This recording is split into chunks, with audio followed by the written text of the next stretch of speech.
Jadi alhamdulillah ini mungkin menjadi bukan akhir majelis tapi yang untuk pekan ini, untuk kali ini, untuk karena saya insya Allah 2 hari lagi akan balik ke Tarim, jadi mungkin tidak keburu untuk menghadiri majelis ini lagi, dan insya Allah saya bisa kembali dan turut menghadiri dan menghidupkan kembali dan mengembangkan majelis Rasulullah SAW.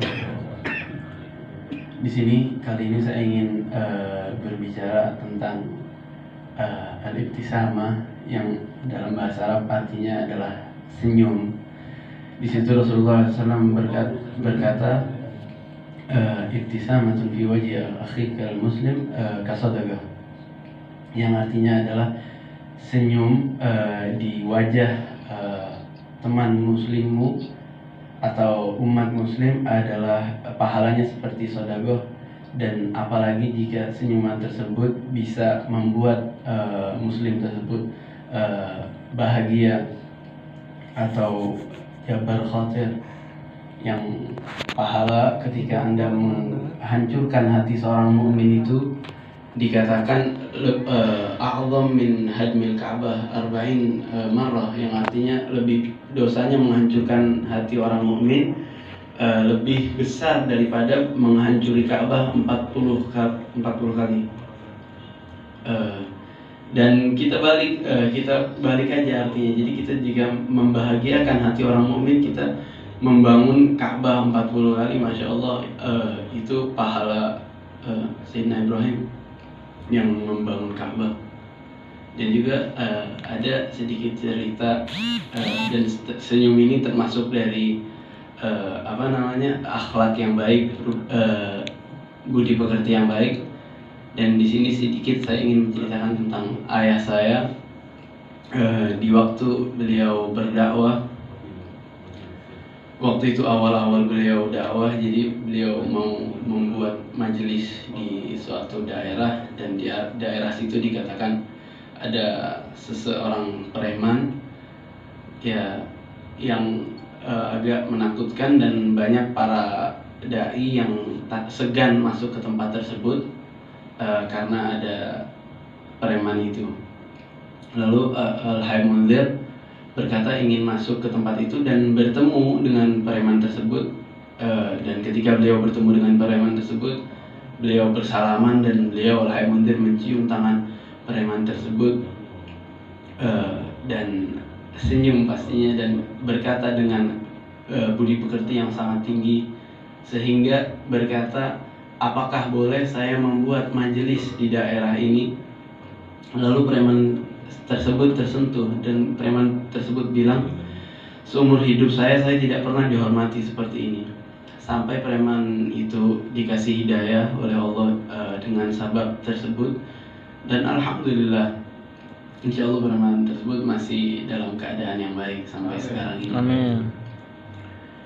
Dan disitulah dan dikatakan Rasulullah SAW selalu terlihat tersenyum, tidak pernah terlihat muka beliau cemerut, dan ketika beliau tersenyum, gigi taring beliau atau geraham beliau terlihat waka'annahu qit'atu qamar, yang artinya seperti wajah Rasulullah SAW ketika tersenyum seperti bulan purnama, pecahan bulan purnama yang Masya Allah, yang tidak bisa diungkapkan kecerahan wajah beliau. Dan kakak saya Muhammad pernah bertanya kepada beliau ketika beliau berdakwah tanpa henti, apakah engkau tidak lelah dakwah seperti ini?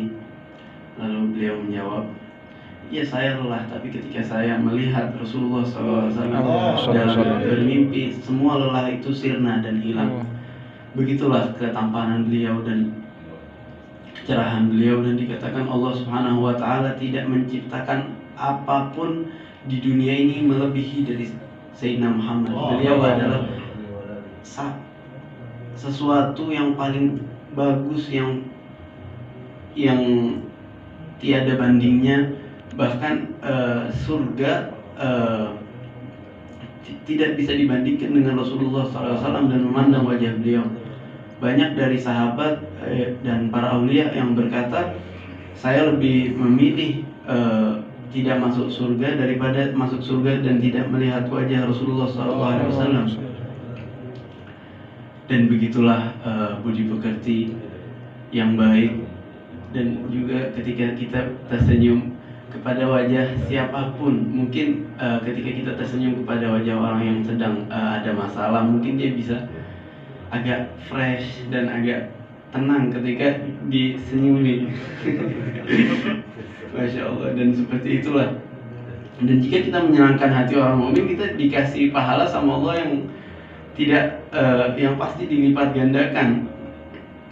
Dan seperti itu, sekali lagi saya minta maaf jika saya ada salah. Insya Allah saya akan kembali ke Tahrim hari Sabtu, nggak tahu jam berapa. Ini jelas saya ke Tahrim lewat Turki. Setelah dari Turki ke Mesir, dari Mesir lalu berlanjut ke Tahrim. Saya tidak menentukan waktu berapa tahun karena saya kesana pun atas perintah Al-Habib Umar. Jadi saya menunggu perintah beliau untuk pulang, maka saya akan pulang. Jika beliau tidak memerintahkan, maka saya akan tetap di sana sampai saya diperintah. Segini dari saya. Jika ada salah dari saya ke siapapun, ke pihak manapun, saya minta maaf.